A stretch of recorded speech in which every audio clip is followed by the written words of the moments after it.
Bismillahirrahmanirrahim. Assalamualaikum warahmatullahi wabarakatuh.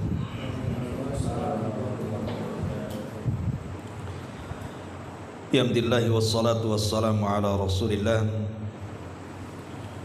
wa ala alihi wa sahbihi wa mawalah wa la hawla wa la quwata illa billahi wa ba'du. Baik, kita akan lanjutkan kajian kitab Tauhid dan kita masuk pada bab kedua, bab yang menjelaskan tentang masih keutamaan tauhid. Di sini pengarang rahimahullahu taala membawakan beberapa dalil dari Al-Quran dan Sunnah Nabi sallallahu alaihi wasallam. Di antaranya surah Al-An'am ayat 82. Allah Subhanahu wa taala berfirman, "Alladzina amanu wa lam yalbisu imanahum bidzulmin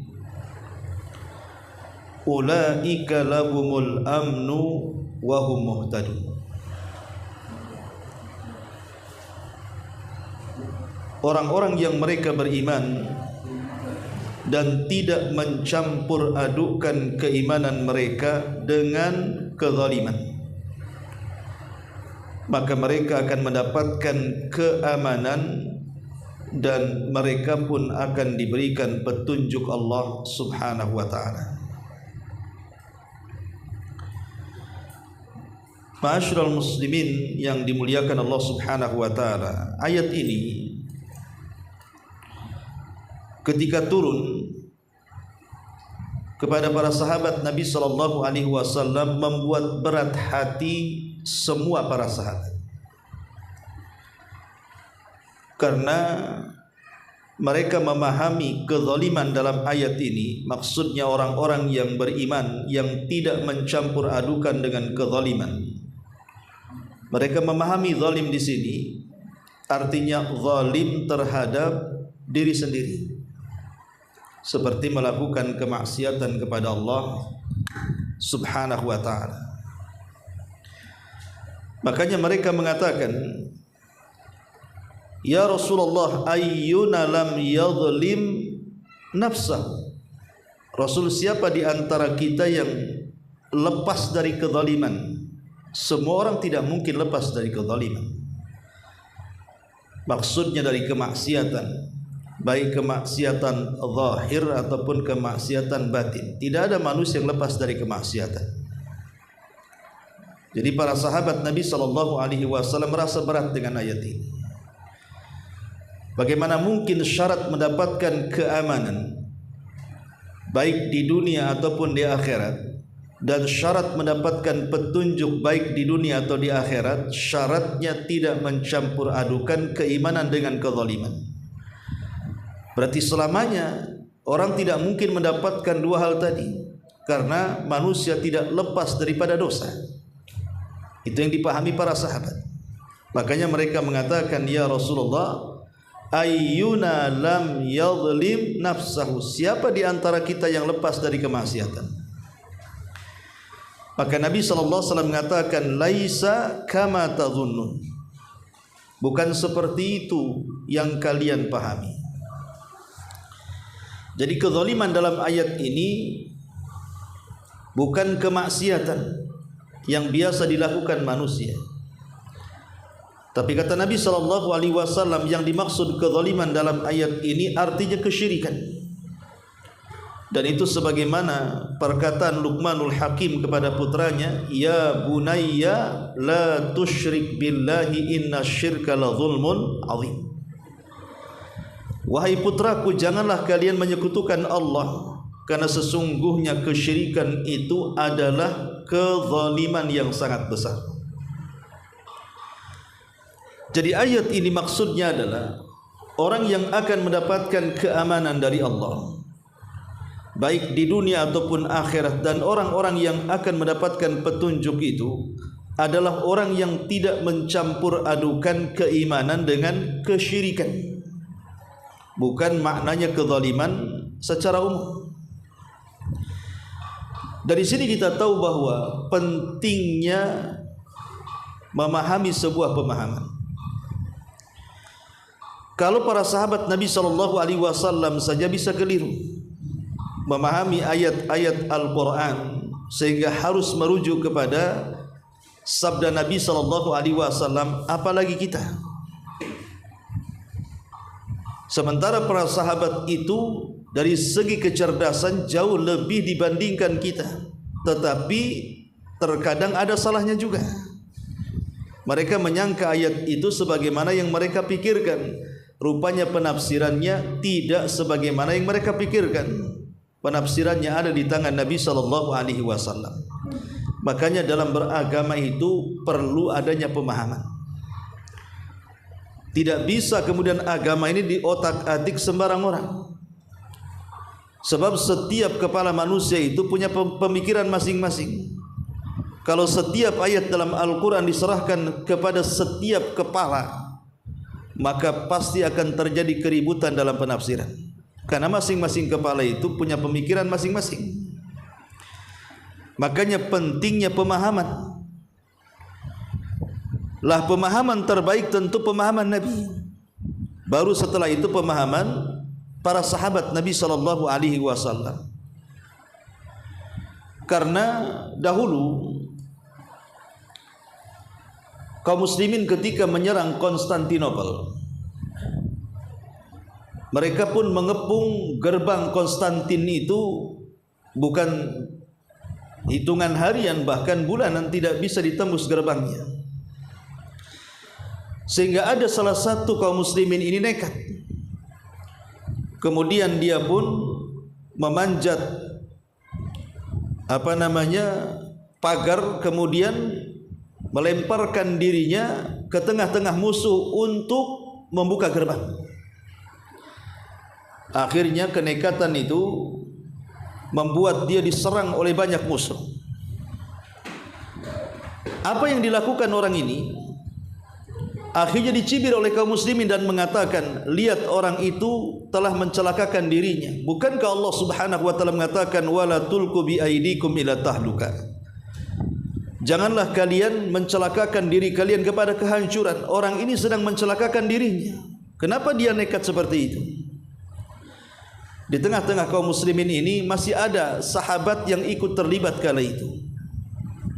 Namanya Abi Ayyub Al-Ansari radhiyallahu anhu, dan mengatakan, kata Abi Ayyub, janganlah kalian menggunakan ayat itu untuk menghukumi orang itu. Karena sesungguhnya ayat itu bukan turun kepada dia, tapi ayat itu turun kepada kami. Ayat itu turun kepada kami para sahabat. Kemudian Nabi Ayyub Al-Ansari menjelaskan, dahulu saat Nabi SAW berhasil menguasai Mekah dan Madinah, kemudian juga sedikitnya peperangan karena memang Mekah dan Madinah sudah menjadi basis kaum muslimin. Maka kami yang sudah sepuh, kata Abi Ayyub Al-Ansari, akhirnya kami pun merasa tugas kami sudah selesai, dan tugas jihad berikutnya akan diberikan kepada generasi setelah kami, junior-junior kami. Jadi kami sudah selesai tugas kami bersama Nabi SAW, tinggal duduk-duduk, makan, minum, berkebun, berbisnis. Adapun jihad itu urusan anak-anak muda. Maka mendengar hal itu Nabi SAW menegur para sahabat dan mengatakan, apakah kalian akan meninggalkan jihad? Sungguh kalau kalian meninggalkan jihad, maka kalian akan menuju kepada kehancuran. Kemudian Rasul membacakan ayat tadi, wala tulqu bi aidikum ila tahluka. Janganlah kalian melemparkan diri-diri kalian kepada kehancuran. Seolah-olah Rasul mengatakan ayat itu menceritakan tentang bahaya meninggalkan jihad. Bahwa orang yang meninggalkan jihad itu, maka itu sama dengan menyerahkan dirinya kepada kehancuran. Sementara orang yang melemparkan badannya untuk membuka gerbang kemudian diserbu musuh, itu tidak termasuk kepada ayat ini. Justru itulah kebanggaan. Itulah jihad yang sebenarnya. Dari kisah ini kita tahu bahwa pemahaman para sahabat itu penting. Karena para tabi'in yang mengepung Konstantinopel itu, mereka menganggap ayat itu untuk menyerang satu di antara mereka yang menjatuhkan diri kepada musuh untuk membuka gerbang. Rupanya kata Abi Ayyub Al-Ansari mengatakan ayat itu tidak ditujukan kepada orang itu, tapi ayat itu ditujukan kepada kami. Dari sini pentingnya kita juga memahami bahwa segala sesuatu yang berurusan dengan pemahaman agama ini dikembalikan kepada Rasul dan para sahabat. Karena hanya dengan itu semua pemahaman akan menyatu dan akan menyedikitkan perpecahan di tengah-tengah kaum muslimin. Termasuk pada ayat ini pentingnya mengembalikan pemahaman kepada Rasul. Ketika para sahabat tidak paham dengan ayat ini, maka Nabi SAW menjelaskan tentang makna zalim dalam ayat itu bukan seperti yang dipahami para sahabat, tapi yang dimaksud kezaliman kata Nabi SAW adalah kesyirikan, sebagaimana perkataan Luqman Al-Hakim kepada putranya. Ma'asyiral muslimin yang dimuliakan Allah Subhanahu wa taala, ayat ini masih menjelaskan tentang fadlut tauhid, keutamaan tauhid. Di sini Allah Subhanahu wa taala mengatakan alladzina amanu, orang-orang yang beriman. Artinya orang-orang yang mentauhidkan Allah.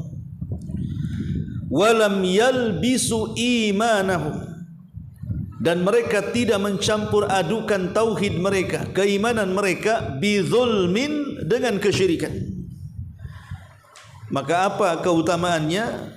Maka Allah mengatakan ulaika lahumul amnu, maka mereka akan mendapatkan keamanan. Aman di dunia. Orang yang bertauhid itu merasa aman karena hatinya tenang. Kenapa hatinya tenang? Karena orang-orang yang bertauhid itu punya tempat bergantung yang disebut dengan As-Samad, zat yang seluruh makhluk bergantung kepadanya. Apa yang ditakutkan orang yang bertauhid? Dia tidak akan takut dengan kefakiran, dia tidak akan takut dengan kemiskinan, karena dia yakin bahwa rizki manusia sudah ditanggung Allah. Dia tidak akan takut dengan musuh-musuhnya, karena ada zat yang maha kuat, Allah yang akan melawannya. Jadi orang-orang yang bertauhid itu di dunia saja sudah merasa tenang dan aman. Apalagi dalam kuburan mereka terhindar dari azab kubur, apalagi kelak di padang mahsyar mereka akan merasa aman dari kengerian yang terjadi setelah kematian, termasuk ancaman dari neraka. Maka orang-orang yang bertauhid mereka akan diberikan keamanan. Kemudian yang kedua keistimewaannya, mereka juga akan muhtadun, wahum muhtadun, dan mereka akan diberikan hidayah. Jadi orang-orang yang bertauhid itu akan diberikan hidayah oleh Allah. Maknanya orang yang bertauhid itu tahu langkah kakinya ditujukan ke mana. Dia hanya menuju kepada Allah Subhanahu wa taala, tidak mungkin berbelok ke kanan ke kiri yang menyembah kepada selain Allah Subhanahu wa taala. Jadi orang yang bertauhid akan senantiasa diberikan taufik untuk melakukan amal saleh yang benar. Baik, di sini ada faedah yang sangat menarik. Kalimat bizulmin, kalimat kezaliman. Walaupun kita sudah tahu dalam ayat ini bicara soal kesyirikan, namun kita tahu bahwa zalim sendiri, ulama sudah membagi bahwa zalim itu terbagi menjadi tiga. Yang pertama ada zulmul insani nafsahu, kezaliman manusia terhadap dirinya. Yang dimaksud kezaliman kepada diri sendiri, kita berlaku zalim kepada diri kita sendiri, maksudnya adalah sebagaimana firman Allah Subhanahu wa taala, "Tsumma awrasnal kitaba alladziina astafaina min ibadina faminhum zalimun li nafsi." Kemudian kami akan wariskan Al-Quran kepada hamba-hamba kami yang kami pilih dari hamba-hamba kami. tetapi di antara mereka hamba-hamba kami ada yang menzalimi diri-diri mereka sendiri. Apa maksudnya?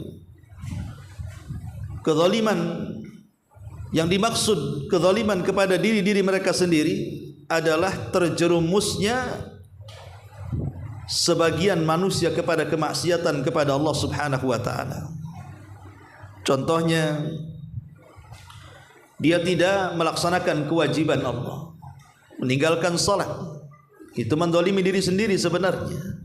Karena Allah tidak rugi kalau seandainya kita tidak salat. Yang rugi itu kita. Satu dunia manusia tidak salat alias kufur dan keluar dari Islam tidak menjadikan kekuasaan Allah berkurang. Sebagaimana satu dunia manusia salat dan menambah keimanan mereka pun tidak menambah kekuasaan Allah. Jadi perbuatan kita itu tidak berpengaruh kepada Allah. Mau satu dunia maksiat ya kekuasaan Allah tidak berkurang, mau satu dunia juga taat tidak menambah kekuasaan Allah. Jadi Allah tidak berhajat dengan kita. Lalu siapa yang berhajat dengan solat-solat itu? Ketika kita solat itu hajat kita. Kita yang berhajat kepada solat, bukan Allah berhajat kepada solat kita. Berarti orang yang meninggalkan solat itu sesungguhnya dia sedang menzalimi dirinya, menjatuhkan kepada kerugian. Atau contoh yang lainnya, orang-orang yang menahan zakat, tidak mau membayar zakat, itu kan merugikan diri sendiri. Karena hakikatnya kalau dia tidak mengeluarkan zakat, berarti dia meletakkan harta haram kepada kepemilikannya. Dan harta haram itu tidak membawa berkah, justru membawa bencana. Berarti siapa yang rugi di sini? Apakah orang-orang miskin yang tidak mendapatkan sedekah dan zakat kita? Mereka tidak rugi. Yang rugi kita sebenarnya yang punya harta yang tidak disedekahkan. Akhirnya kemudian kita menyimpan harta-harta haram yang akhirnya harta itu membawa bencana dan meninggalkan berkah. Atau contoh yang lainnya, seseorang berlaku kezaliman kepada dirinya seperti berjudi, mencuri, minum khamar, berzina dan begitu seterusnya. Seseorang minum khamar jelas diharamkan oleh Allah Subhanahu wa taala, dan sesuatu yang diharamkan itu pasti ada madaratnya kan? Tidak mungkin sesuatu yang diharamkan tidak ada madaratnya. Kaidah secara umum, sesuatu yang diperintahkan, baik itu wajib atau sunnah, pasti di dalamnya ada maslahat. Dan sesuatu yang dilarang Allah, apakah itu yang diharamkan atau yang dimakruhkan, maka pasti ada madarat di dalamnya. Kita katakan minum khamar memang ada manfaatnya, tapi madaratnya jauh lebih besar. Karena madarat minum khamar ini bukan hanya sekedar menghambur-hamburkan uang, tetapi juga membawa penyakit kepada diri sendiri. Bahkan boleh jadi dari khamr ini dia bisa melakukan kejahatan yang jauh lebih keji. Karena orang yang hilang akal itu bisa melakukan segalanya. Makanya Rasul mengatakan khamr itu ummul khaba'ith, induk daripada seluruh kejahatan.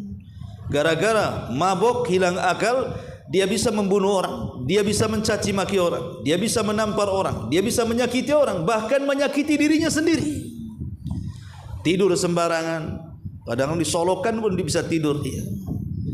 Nah, ini menunjukkan bahwa inilah kezaliman yang merugikan diri sendiri. Secara global, kezaliman ini artinya seluruh kemaksiatan yang kita lakukan. Ini yang pertama. Kemudian yang kedua ada namanya az-zulmu li ghairihi, kezaliman kepada orang lain. Bahasa ulama mengatakan az-zulmu la yutrak, kezaliman yang tidak mungkin ditinggalkan oleh Allah Subhanahu wa taala walaupun seseorang yang melakukannya sudah bertobat. Jadi orang yang melakukan kezaliman kepada orang lain, maka ampunannya digantung oleh Allah Subhanahu wa taala. Walaupun kita istighfar ribuan kali, Allah tidak akan meninggalkannya. Tetap dia menanggung dosanya. Sampai kepada orang-orang yang dizaliminya mengikhlaskan perbuatan zalimnya. Kalau tidak, maka selamanya Allah akan gantung sampai terjadi qisas pada hari kiamat. Ma'asyiral muslimin yang dimuliakan Allah Subhanahu wa taala, contohnya seperti apa? Banyak sekali contoh kezaliman kepada orang.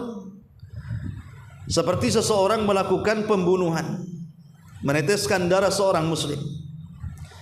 Yang darah itu tidak boleh ditumpahkan, karena dalam Islam membunuh itu ada aturannya. Contoh umpamanya qisas, boleh karena ada aturannya. Seorang pezina yang sudah menikah dirajam sampai mati, boleh karena ada aturannya. Orang yang murtad dipenggal lehernya, boleh karena ada aturannya. Dan itu sebagaimana sabda Rasul sallallahu alaihi wasallam, la yahillu damu mri'im muslim illa bi ihda thalathin. Tidak halal darah seorang muslim ditumpahkan kecuali karena 3 perkara. As-sayyibuz zani, seorang yang sudah menikah berzina. An-nafsu bin nafsi, orang yang membunuh jiwa tanpa dibenarkan kemudian terjadi qisas.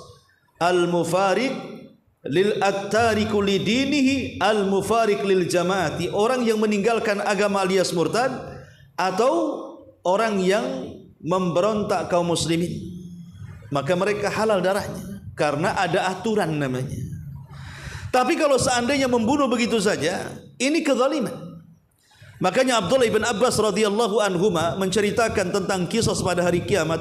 Nanti orang-orang yang jadi korban pembunuhan itu akan menghadap Allah Subhanahu wa taala, tangan kanannya memegang kepalanya dan tangan kirinya menyeret pembunuhnya. Kemudian dihadapkan kepada Allah Subhanahu wa taala, kemudian dia mengatakan, "Ya Rabb, sal hadza lima qatalani." Ya Rabb, tanya orang ini, kenapa dia sampai membunuhku? Tanya orang ini, kenapa dia sampai membunuhku?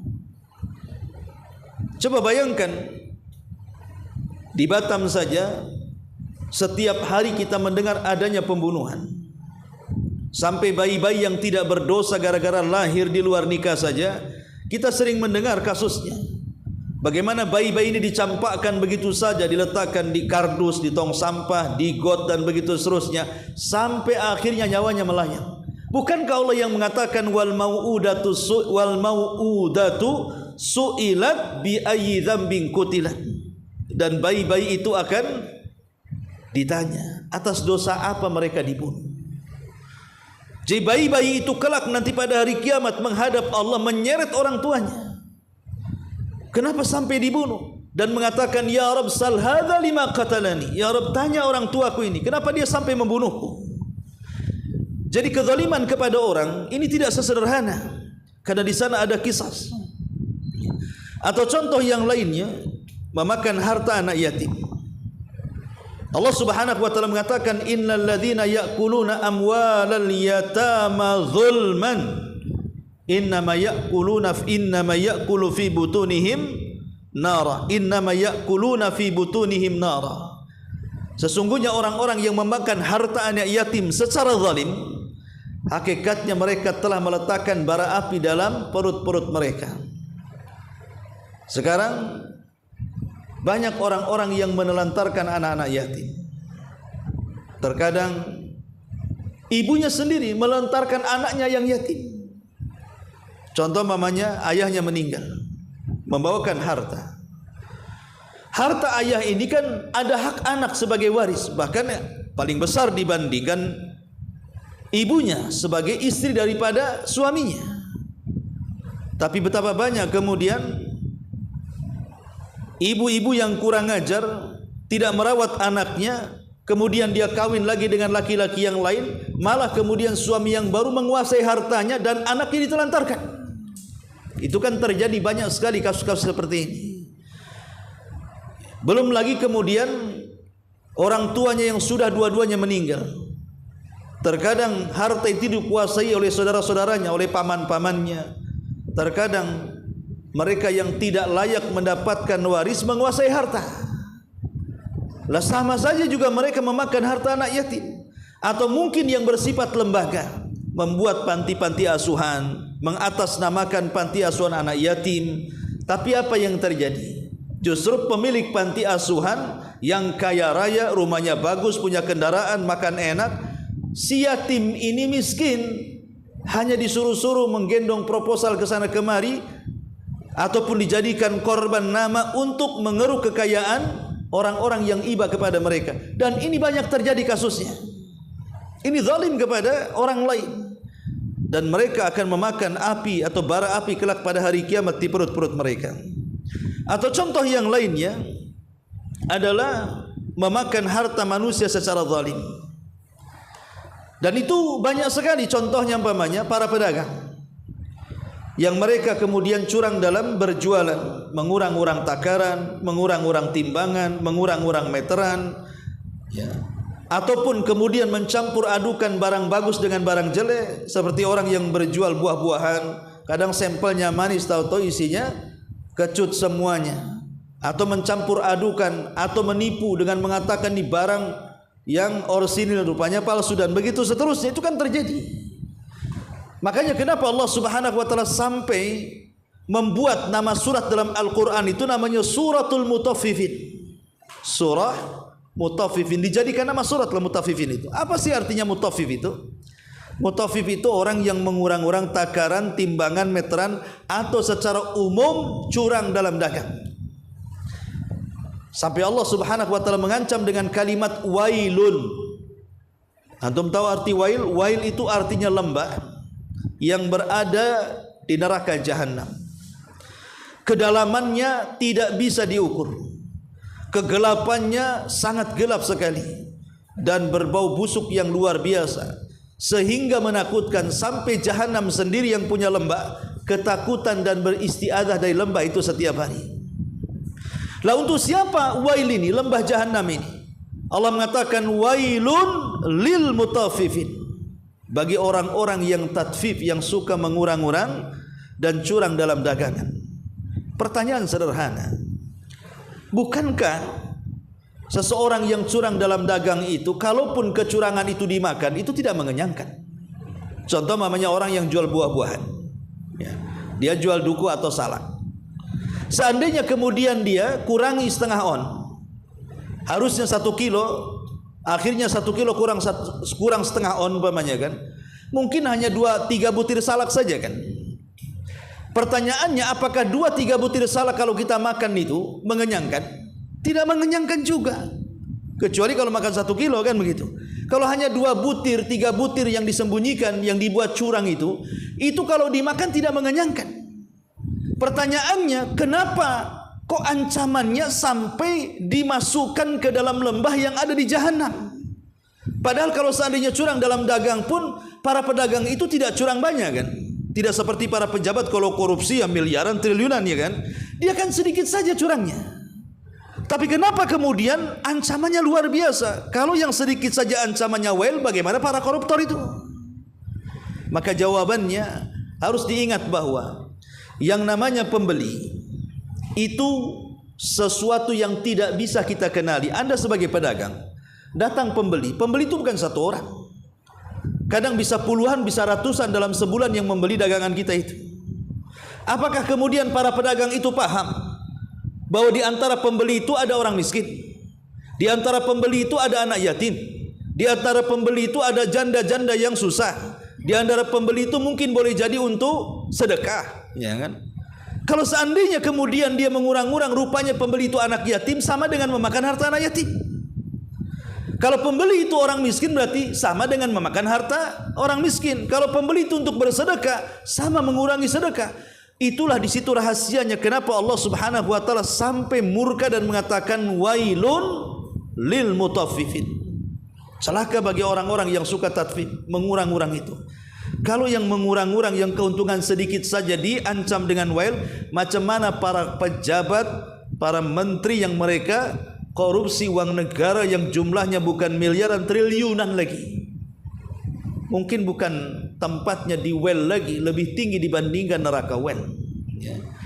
Ma'asyiral muslimin yang dimuliakan Allah Azza wa Jalla. Ini contoh yang lainnya. Kemudian contoh yang lainnya juga tentang kezaliman kepada orang lain, seperti at-ta'addi ala hukukil muslimin, melampaui batas kepada hak-hak yang harus diterima kaum muslimin. Dalam Islam ini ada aturan-aturan baku, di mana seorang suami istri punya hak masing-masing. di mana orang tua kepada anak punya hak masing-masing, di mana seseorang dalam berhubungan interaksi dengan tetangga punya hak masing-masing. Hubungan kita kaum muslimin punya hak masing-masing. Bahkan hubungan kita dengan orang kafir pun punya hak masing-masing. Terkadang di antara kita itu ada yang belum sempurna atau bahkan tidak melaksanakan haknya. Mungkin seorang istri zalim kepada suami atau sebaliknya. Anak zalim kepada orang tua atau sebaliknya. Seseorang zalim kepada tetangga atau sebaliknya. Seseorang zalim kepada kaum muslimin atau sebaliknya. Itu terjadi di masyarakat. Lah ini sering terjadi. Ini namanya kezaliman lil ghair namanya. Dan semuanya akan dituntut pada hari kiamat. Makanya kenapa kelak pada hari kiamat saat manusia dibangkitkan, Allah Subhanahu wa taala sampai mengatakan yauma yafirrul mar'u min akhi wa ummihi wa abi wa sahibatihi wa bani likulli imri'in minhum yauma idzin sya'nun yughni. Nanti pada hari kiamat ketika manusia dibangkitkan, seseorang akan lari dari saudaranya, seseorang akan lari dari bapak dan ibunya, seseorang akan lari dari anak dan istrinya. Masing-masing disibukkan dengan perkaranya. Pertanyaan sederhana yang sering saya ungkap, bukankah ketika di dunia seseorang berkumpul, suami dengan istri, istri dengan suami, ayah dengan anak, anak dengan ayah, saudara dengan saudaranya, itu sebuah kenikmatan. Kalau kita berkumpul dengan keluarga kan nikmat, dan itu akan membuat ketenangan. Kenapa nanti pada hari kiamat justru orang tidak mau ketemu? Pada di dunia ya kan, kalau seandainya kita lama tidak berjumpa dengan keluarga, rasanya rindu ingin berjumpa kan. Tapi nanti pada hari kiamat orang tidak mau ditemui. Apakah suami ditemui istrinya atau sebaliknya, anak ditemui orang tuanya atau sebaliknya, saudara dengan saudaranya atau sebaliknya, orang akan menjauh satu persatu. Pertanyaannya, kenapa mereka sampai menjauh? Bukankah berkumpul lebih tenang? Karena mereka takut kalau seandainya pahala mereka akan diambil oleh orang lain dan dosa orang lain akan dipikulnya. Kenapa kemudian suami lari dari istrinya? Karena boleh jadi di dunia mungkin suami ini belum memberikan hak terbaik kepada istrinya, nafkah terbaik kepada istrinya, sehingga dia merasa bersalah. Dan kalau berjumpa di akhirat takutnya pahala dia dari ibadah-ibadah yang diambil istrinya, makanya gak mau ketemu. Atau sebaliknya, mungkin seorang istri ketika di dunia dia kurang hak kepada suaminya, tidak melayani dengan baik. Ketika di akhirat tidak mau ketemu. Kenapa? Karena dia merasa bersalah, takut kalau ketemu pahalanya diambil. Atau boleh jadi anak kepada orang tua juga begitu. Mungkin ada anak yang durhaka dengan orang tuanya, belum memberikan hak terbaik, saat ketemu di akhirat akan menyingkir dari orang tuanya, takut pahalanya diambil. Atau begitu juga sebaliknya, orang tua mungkin belum bisa mendidik anaknya, akhirnya punya kesalahan. Itulah yang membuat mereka lari, tidak mau berjumpa. Makanya kemudian hak-hak kepada orang lain ataupun ta'addi li hukukil muslimin, ya, melampaui batas dengan hak-hak kaum muslimin, itu termasuk kezaliman yang berkaitan dengan lil ghairi, kepada sesama hamba. Ini kezaliman dan banyak lagi lah contoh-contohnya. Kemudian kezaliman yang ketiga, inilah kezaliman yang dimaksud dalam ayat ini. Kezaliman yang paling zalim atau sezalim-zalimnya kezaliman. Puncak dari seluruh kezaliman, sumber dari semua kezaliman. Apa itu? Kesyirikan. Kezaliman yang tidak mungkin terampuni di hadapan Allah Subhanahu wa taala kalau dia mati tidak bertobat kepada Allah Subhanahu wa taala. Kenapa kesyirikan ini adalah sezalim-zalimnya kezaliman? Sebagaimana perkataan Luqmanul Hakim di awal tadi, ya bunayya la tusyrik billahi inna syirka la zulmun azim. Wahai anakku, janganlah kalian berlaku menyekutukan Allah, karena kesyirikan itu sezalim-zalimnya kezaliman. Ada sekurang-kurangnya 3 alasan kenapa kesyirikan itu menjadi kezaliman yang sangat zalim, puncak dari semua kezaliman. Pertama, ya, karena kesyirikan itu sama dengan mengurangi kesempurnaan Allah Subhanahu wa taala. Ingat, kita ini meyakini bahwa Allah Subhanahu wa taala itu zat yang maha sempurna. Dari semua aspek. Allah itu zat yang maha sempurna, baik nama-namanya ataupun sifat-sifatnya. Karena tidak layak menjadi Tuhan kalau tidak sempurna. Tuhan itu harus sempurna dari segala hal, baik nama-namanya atau sifat-sifatnya. Lah orang-orang yang menyekutukan Allah Subhanahu wa taala dengan makhluknya, menyembah kepada selain Allah, berdoa kepada selain Allah, tawaf kepada selain Allah, meminta kepada selain Allah, istighatsah, isti'anah kepada selain Allah, dan begitu seterusnya. Hakikatnya dia tidak menganggap Allah itu sempurna. Seolah-olah orang yang menyekutukan Allah bahwa di sana ada selain Allah itu yang jauh lebih kuat, bisa mengabulkan keinginannya. Makanya berpaling kepada selain Allah. Itu kan sama dengan menganggap Allah ini banyak kekurangan. Sebab kalau dia menganggap Allah sempurna, ngapain dia berdoa kepada selain Allah? Berdoa saja kepada zat yang maha sempurna. Nanti dia juga akan mengabulkan karena dia sempurna dengan kekayaannya, sempurna dengan kekuatannya. Kenapa dia meminta kepada selain Allah? Berarti dia menganggap ada kekurangan di sisi Allah Subhanahu wa taala kan. Dan ini kekurangan ajaran. Ini kekurangan ajaran orang-orang yang menyekutukan Allah, langsung ataupun tidak dia menganggap Allah itu tidak sempurna dan banyak kekurangan. Ini yang pertama. Yang kedua, bahwa kesyirikan itu menyelisihi maksud penciptaan dan perintah.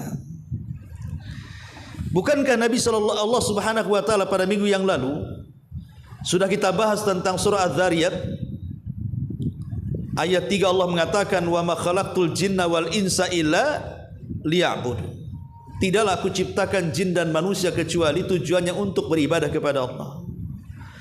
Jadi tujuan Allah menciptakan kita itu supaya kita mentauhidkan Allah. Bukan tujuan kita saja, bahkan diciptakan langit dan bumi, tegaknya langit dan bumi, diciptakannya sorga dan neraka, itu semua karena tauhid. Diutusnya para nabi, diturunkannya kitab-kitab, bahkan disyariatkan jihad. Karena apa? Semua karena tauhid. Ketika ada orang yang melakukan kesyirikan, berarti dia telah menyimpang dari maksud penciptaan namanya. Dia tidak paham bahwa dia diciptakan untuk apa itu sebenarnya. Dia linglung, dia tidak tahu maksud penciptaan dia.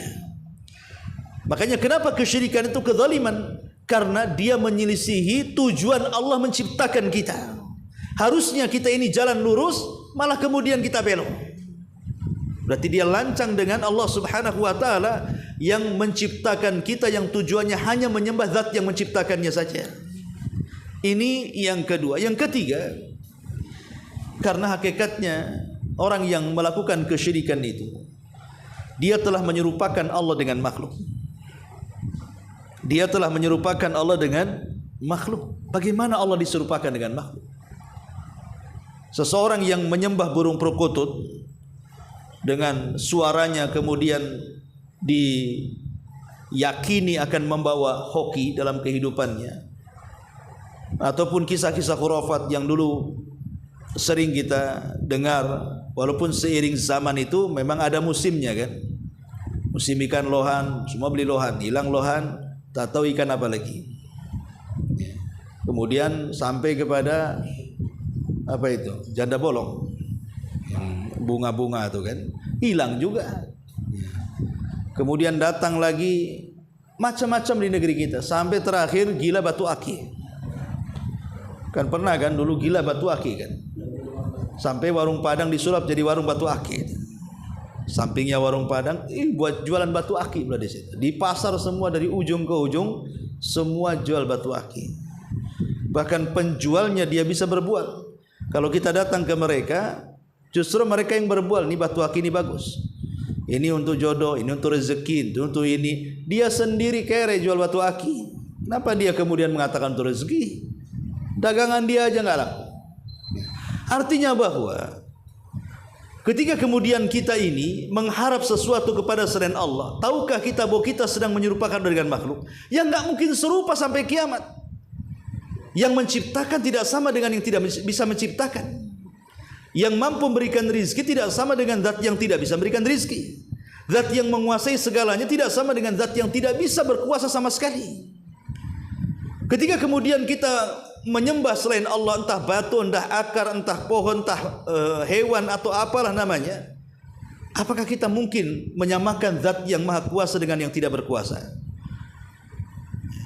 Maka sama dengan menyerupakan zat yang sempurna dengan tidak sempurna. Ini kekurang ajaran namanya. Sama dengan menyerupakan pedang dengan tongkat. Apakah sama? Apakah kemudian kita mengagungkan pedang karena disamakan dengan tongkat, justru menghina pedang?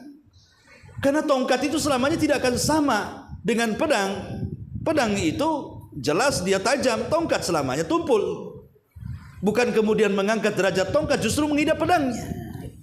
Maka dari sini ikhwatul fillah muliakan Allah Subhanahu wa taala, 3 alasan inilah kenapa kesyirikan itu menjadikan kezaliman yang teramat zalim. Kezaliman yang sangat besar yang dikutuk oleh Allah Subhanahu wa taala hampir di semua ayat-ayat dalam Al-Qur'an. Bahwa kesyirikan itu membawa kehinaan dan kehancuran. Ma'asyiral muslimin yang dimuliakan Allah Subhanahu wa taala. Adapun dampak daripada kezaliman sendiri, pertama, sebagaimana dalam ayat ini, bahwa orang yang melakukan kezaliman itu akan dihilangkan keamanan dan rasa ketenangan dunia dan akhirat. Yang kedua, orang yang melakukan kezaliman itu umumnya, maka kehidupan mereka tidak akan luas, tapi justru Allah sempitkan. Jadi kezaliman itu bisa menyempitkan dada-dada mereka, bahkan bisa menyempitkan rizki mereka, hilang ketenangan. Sebagaimana Allah mengatakan dalam surah An-Nisa ayat 160. Kemudian juga yang ketiga, kezaliman itu menyebabkan munculnya kesesatan dan hilangnya hidayah. Kemudian yang keempat, kezaliman itu juga merupakan kehancuran di dunia dan juga di akhirat. Dan yang terakhir, kezaliman juga mengundang azab Allah Subhanahu wa taala. Makanya Allah mengatakan wala tahsabannallaha ghafilan amma ya'malu zalimun. Jangan kau sangka Allah itu lalai terhadap apa yang dilakukan orang-orang zalim itu. Allah tidak akan lalai. Allah pasti akan menurunkan azabnya kepada siapapun yang berlaku zalim.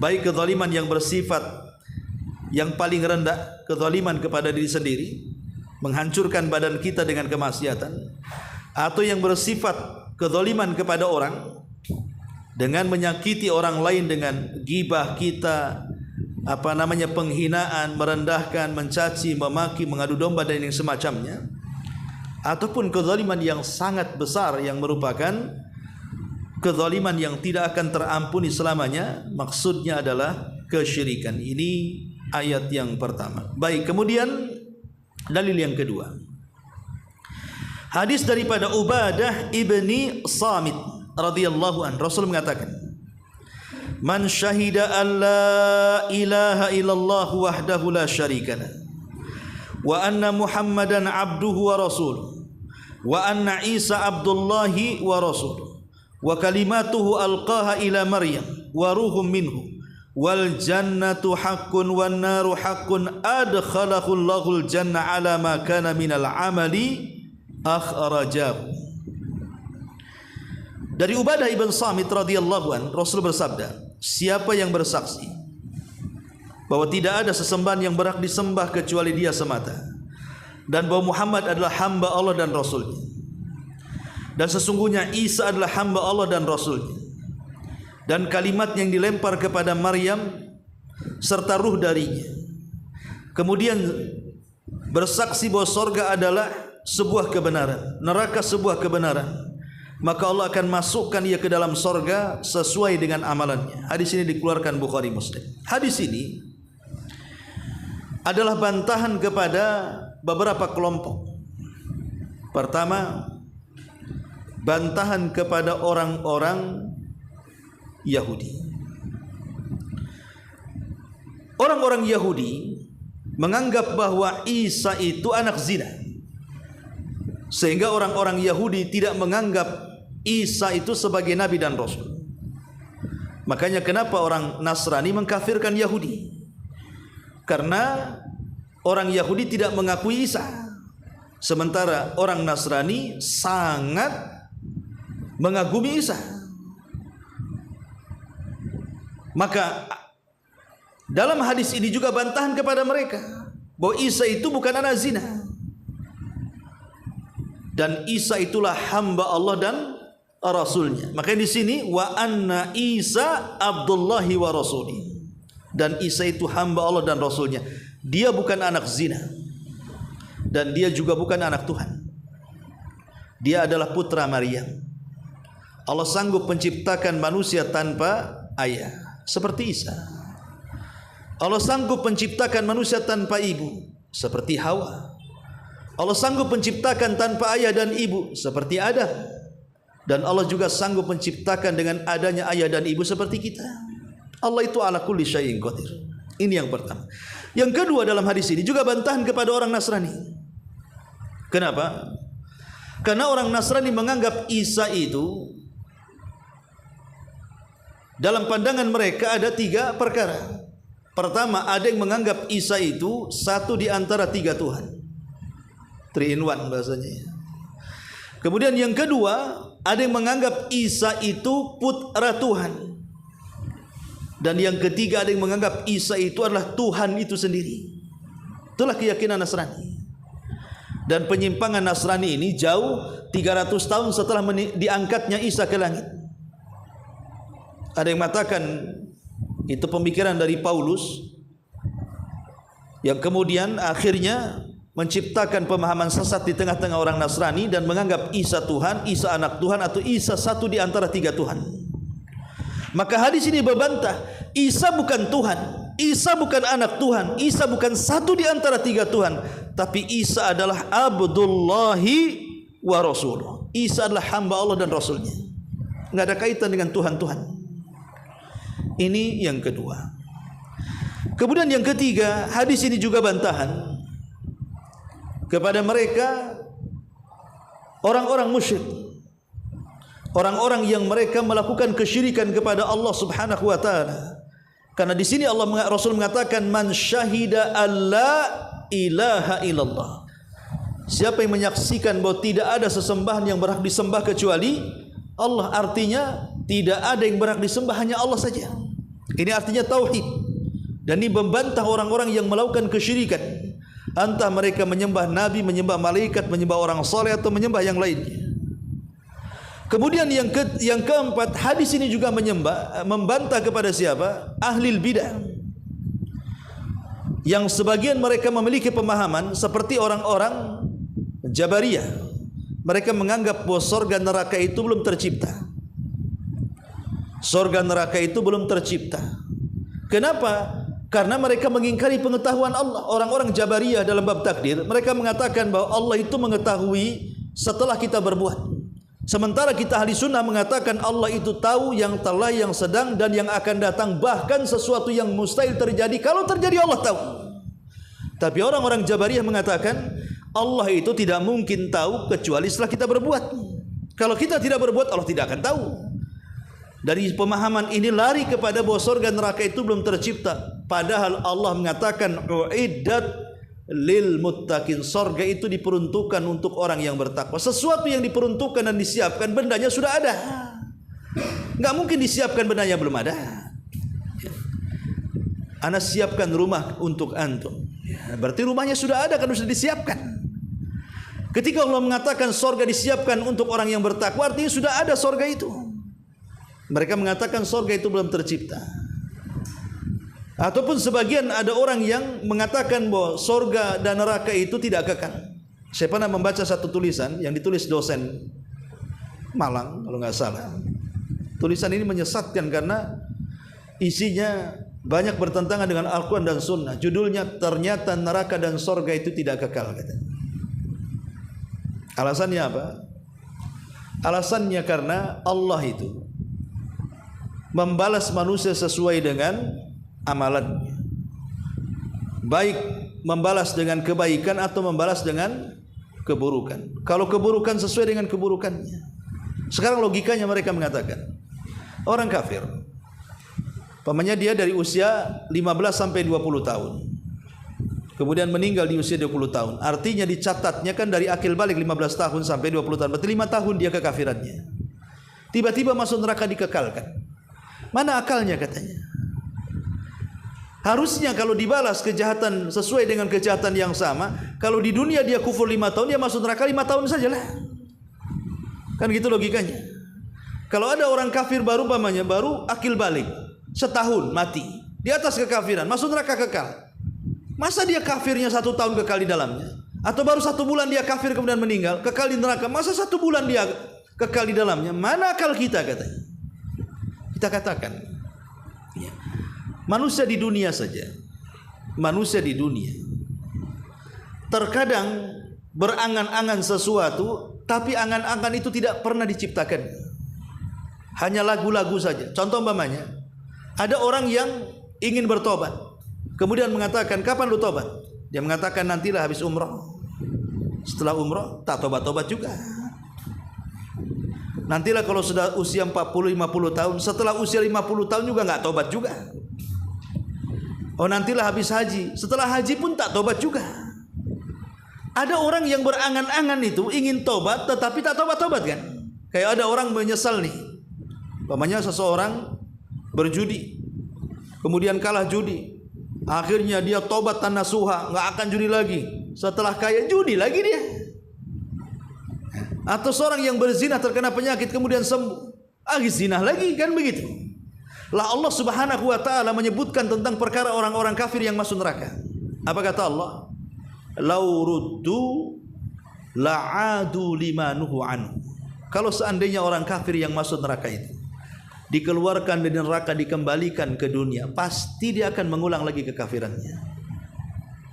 Kalau seandainya orang kafir yang keluar dari neraka dikembalikan ke dunia itu, walaupun dia sudah janji di neraka, ya Allah, kalau seandainya kau kembalikan kami ke dunia, kami akan beramal saleh. Sebagaimana ketika orang-orang kafir melihat neraka, apa kata mereka? Rabbana absarna wa sami'na farji'na na'mal salihan. Ya Rabb, kami sudah melihat neraka, kami sudah mendengar gemuruh neraka. Ya Rabb, kembalikan kami ke dunia, kami akan beramal saleh. Ya, itu penyesalan di akhirat. Kalau seandainya mereka dikembalikan ke dunia, betul-betul Allah ciptakan kembali dunia, kemudian mereka dikembalikan ke dunia, apa kata Allah? Lau ruddu la'adu limanuhu an. Kalau seandainya mereka dikembalikan ke dunia, pasti kufur lagi. Ya logikanya tadi, ada orang yang sudah menyesal melakukan dosa, jatuh lagi ke dosa kan? Terkadang itu hanya angan-angan. Kenapa orang kafir dikekalkan di neraka? Ya itu karena sebabnya itu. Kalau dikembalikan ke dunia pun percuma, mereka akan kafir lagi. Ma'asyiral muslimin yang dimuliakan Allah Azza wa Jalla. Lah, dari sini juga bantahan kepada mereka yang mengingkari adanya neraka dan kekekalan keduanya. Kita katakan neraka dan sorga itu hak adanya. Maka di sini Rasul mengatakan, wal jannatu haqqun wan naru haqqun. Neraka itu hak, sorga itu hak. Ada keduanya, kekal keduanya, berdasarkan nas Al-Quran dan sunnah Nabi sallallahu alaihi wa ala alihi wasallam. Inilah diantara dalil yang kedua dari bab ini. Kemudian dalil yang ketiga, walahuma fi hadis Itsban, masih dari hadis Ubadah ibn Samit, dari hadis Itsban, dan lahuma, dan dari, maksudnya dari Bukhari dan Muslim, dari hadis Itsban, fa innallaha harrama 'alan nari man qala la ilaha illallah yabtaghi bidzalika wajhallah. Sesungguhnya Allah haramkan atas neraka orang yang mengucapkan la ilaha illallah dan dengan ucapan itu dia mengharap wajah Allah Subhanahu wa taala. Dari sini kita tahu bahwa mengucapkan la ilaha illallah saja tidak cukup, tapi dia harus betul-betul memahami isinya supaya mendatangkan keikhlasan. Semata-mata hanya menyembah kepada Allah Subhanahu wa taala. Karena betapa banyak orang yang mengucapkan kalimat la ilaha illallah, lisannya mengucapkan kalimat itu tapi masih datang ke dukun. Lisannya masih mengucapkan kalimat itu, masih juga gandrung dengan jimat. Lisannya mengucapkan kalimat itu, masih juga dia yakin dengan cerita khurafat. Lisannya mengucapkan kalimat itu, masih juga dia berharap kepada makhluk. Jadi kalimat la ilaha illallah itu apa gunanya? Makanya di sini kalimat itu akan berguna kalau dengan kalimat itu dia mengharap wajah Allah, melahirkan ikhlas, artinya melahirkan betul-betul tauhid, di mana salat dia, semua ibadah dia tidak diberikan kecuali kepada Allah Azza wa Jalla. Kemudian hadis yang ketiga, hadis dari Abi Sa'id Al-Khudri radhiyallahu anhu. Walaupun hadis ini fihi nazar. Nabi SAW mengatakan, Allah Subhanahu wa taala, Nabi SAW bercerita tentang kisah Nabi Musa. Qala Musa, berkata Musa, "Ya Rabb, 'allimni syai'an adhkuruka wa ad'uka bi." Ya Rabb, ajarkan kepadaku sesuatu kalimat yang aku bisa berzikir dengan kalimat itu dan aku bisa gunakan dengan kalimat itu untuk berdoa kepadamu. Qala, maka Allah berfirman, "Ya Musa, qul la ilaha illallah." Ucapkan la ilaha illallah. Maka Musa mengatakan, "Ya Rabb, kullu ibadika yaquluna hadza." Semua hamba-Mu mengucapkan kalimat itu. Saya ingin kalimat yang lain. Maka Allah mengatakan, "Ya Musa, law anna as-samawati sab'i wa amirahunna ghairi wal aradina sab'i fi kiffatin wa la ilaha illa fi kiffatin malat bihinna la ilaha illallah." Wahai Musa, kalau seandainya langit bumi itu dan segala isi keduanya diletakkan di satu neraca timbangan, dan la ilaha illallah itu diletakkan di neraca satunya, maka la ilaha illallah jauh lebih berat dibandingkan langit dan bumi. Karena memang tujuan penciptaan langit dan bumi karena la ilaha illallah. Menunjukkan bahwa tauhid itu menyelamatkan segalanya. Ada kemungkinan minimalnya lah orang yang bertauhid kepada Allah, kalaupun tidak masuk surga secara direct, minimalnya orang yang bertauhid tidak dikekalkan di neraka. Itu saja. Cuma dua kemungkinannya. Boleh jadi dengan tauhidnya direct masuk surga, seperti orang yang masuk surga tanpa hisab, 70.000 orang yang masuk surga tanpa hisab dan azab, itu direct masuk surga itu. Atau karena tauhidnya, kalaupun dia mampir di neraka untuk membersihkan dosanya, tapi ada kesempatan menginjak surga. Ma'asyiral muslimin wal muslimin yang dimuliakan Allah Azza wa Jalla. Hadis terakhir, hadis Tirmidzi dari Anas bin Malik radhiyallahu an, Rasulullah SAW bersabda, "Ya ibna Adam, lau ataitani bi kurabil ardi khataya thumma lakitani la tusyrik bi syai'an la ataituka bi kurabiha maghfiratan."